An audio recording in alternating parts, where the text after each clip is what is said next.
მაგ მიმართულებით მით უმეტეს მეც მინაჩნია რომ ძალიან დიდი პრობლემა გვაქვს ზოგადად და პერსპექტივაც კარგი არ ჩანს იმთან ის ორგანიზაციები რომლებიც მუშაობდნენ ინფორმირებულობის გაზრდაზე და ძირითადად ეხა ინფორმირებულობის გაზრდა ასეთი საკითხების მიმართ არასამთავრობო სექტორზეა ჩვენ ქვეყანაში ხო გადაბარებული მაგალითად იგივე აივ ინფექციის შიცი რო ავიღოთ მას თუ შევაფასებთ ხო როგორ გლობალურ კონტექსტში რომ 80-იანი წლებიდან დაწყებული ის კრიზისი რომელიც აივ ინფექციის შიცმა გამოიწვია საქართველოს შედარებით მსუბუქად გადავიარეთ და ამაში ჩართულები იყვნენ არასამთავრობო ორგანიზაციები რომლებიც მუშაობდნენ ინფორმირებულობაზე რომ ადამიანებს გააზრებული გადაწყვეტილებები მიეღოთ და დღეს ეს სექტორი ყველაზე დიდი გამოწვევის წინაშე დგას, იმიტომ რომ რაღაცა ისეთი კანონები მივიღეთ, რომლითაც მე მგონი აღარ იარსებებენ ეს ორგანიზაციები. ასე რომ პერსპექტივა ცოტა ბუნდოვანია ამ მიმართულებით. აი, მაგათაც ჩვენ ვახსენეთ ეს თამბაქოს კონვენცია, ხო?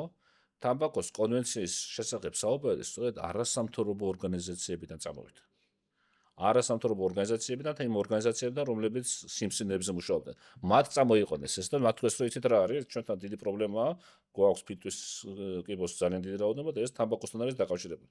მათი ინიციატივით წამოვიდა და ეხლაც ყველა მაღალ განათლებულ ევროპულ ქვეყანაში, სადაც ჩვენ საუბრობთ ალკოჰოლზე, კვებაზე, თქვათ მარილზე, ან შაქრიან სურსათზე თუ ამ შემდეგ, სწორედ არასამთავრობო ორგანიზაციები არის ის მთავარი ძალა, რომელიც ამ საკითხზე მუშაობს. კი, ცხადია მე ჩართული არიან საზოგადოებრივი ჯანმრთელობის ინსტიტუტები თუ სახელმწიფო სტრუქტურები, მაგრამ ცხადია, ისინი არიან, ისინი რა ქვია, ხო? მიმწოდებლების სერვისის, ხო? ანუ აქ მაინც რომ ჩვენი მაყურებელსაც განმარტოთ, ანუ ეს როგორ ხდება ეს ამბავი, თითოეულ ადამიანს, ამ ქვეყნის მოქალაქეს და არა მხოლოდ მოქალაქეს აქვს თავისი უფლება, ხო? რომ იყოს ჯანმრთელი.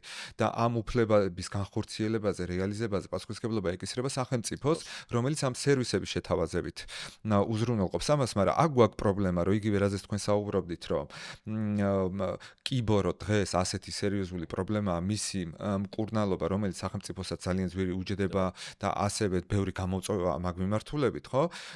შეიძლება რომ ამის რაღაცა პრევენცია მოხდეს, მაგრამ მაგალითად კიბოს სკრინინგის სახელმწიფო პროგრამებზე, რომელიც უფასო არის. ჩვენს ქვეყანაში ეს შეიძლება კოლორექტულ კიბოზე, ძუძუს კიბო, საშვილოსნო სყელის კიბო, აი აქ გვაქვს ძალიან დაბალი მოცვა. და ამ რგოლში უკვე უნდა იყვნენ ჩართულები ის ორგანიზაციები, რომლებიც ამაში დაგვეხმარებიან, რომლებიც თემებში მუშაობენ, საზოგადოებებთან მუშაობენ, კონტაქტები აქვთ. შეუძლიათ ლაპარაკი ადამიანებთან და მათ აქვთ დღეს ეს პრობლემა, რომ ვეღარ ლაპარაკობენ. აქ ჩვენ ერთად მნიშვნელოვან საკითხს ვეხებით, რომელიც საზოგადოებრივი ჯანდაცვასაც ეხება, მაგრამ ცოტა ფარგლის ფარგლებს გადადაც გადეს, მაგრამ მინდა რომ ამაზე ყურადღება გავუმოკლოთ, რატომ?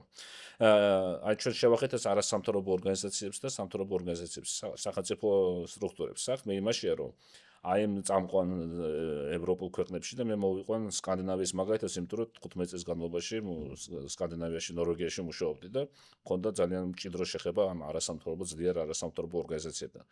ისეთ რა შეასაქმე, საქმე იმაშია, რომ სამთავრობო ორგანიზაციები და სახელმწიფო ერთად მუშაობენ მათი მოსახლეობის კეთილდღეობისათვის. და თუ არის რაღაცაები, რასაც სახელმწიფოს რის გაკეთებას სახელმწიფოს არ შეუძლია, ამას აკეთებს არასამთავრობო ორგანიზაციები, ხოლო არის თქვათ პოლიტიკა, რომლის მიღებაც არის სახელმწიფოს ვალდებულება და ამას აკეთებს სახელმწიფო. თუ ამ პოლიტიკას თქვათ არ გებულობს, მაშინ არასამთავრობო ორგანიზაციების როლია, რომ მიუთითოს სახელმწიფოს რომ ეს გააკეთოს, მაგრამ თავარი რაშია, როგორც კიდევ ერთხელ ხაზს გავუსვამ, ეს ორი სტრუქტურა ერთად მუშაობს მისი მაცხოვრებლების, მისი მსხვილების კეთილდღეობის გაუმჯობესებისათვის. რაც სამწუხაროდ ჩვენთან არ ხდება. ჩვენთან რატომღაც ითვლება, რომ ეს ორი რამ სახელმწიფო სტრუქტურა და არასამთავრობო ორგანიზაცია ერთმანეთის მეტოქეებია და მტერია და შესაბამისად აქ მიდის არა ის, რომ ჩვენ ერთად ვიმუშაოთ, არა. და კრიტიკას როგორც თქვენ სწორად აღნიშნეთ, აღიქმება როგორც ცუდი. და არა და პირიქით ეს კრიტიკა რა ეს არის, რომ გავაკეთოთ უკეთესად, რომ ჩვენი მოსახლეობა, კეთილდღეობა იყოს უკეთესი. აი ეს არის განსხვავება და იქ აი ნორვეგიაში მოგონებით ყველაზე ძლიერი ეს იქნება ალკოჰოლი, ეს იქნება თამბაქო, ეს იქნება სიმსივნეები, ეს იქნება ჯანსაღი ეს არის არასამთავრობო ორგანიზაციები, რომლებთაც ზოგჯერ სახელმწიფოს ეშინია კიდეც იმდენად ძლიერები არიან და ეს არის საზოგადოების ხმა. კი ბატონო. და ეს არის საზოგადოების ხმა მიდის სახელმწიფომდე. რომელიც ავითარებს სისტემას შემდგომში. სახელმწიფო იცის, რომ საზოგადოებას უნდა მოусმინოს.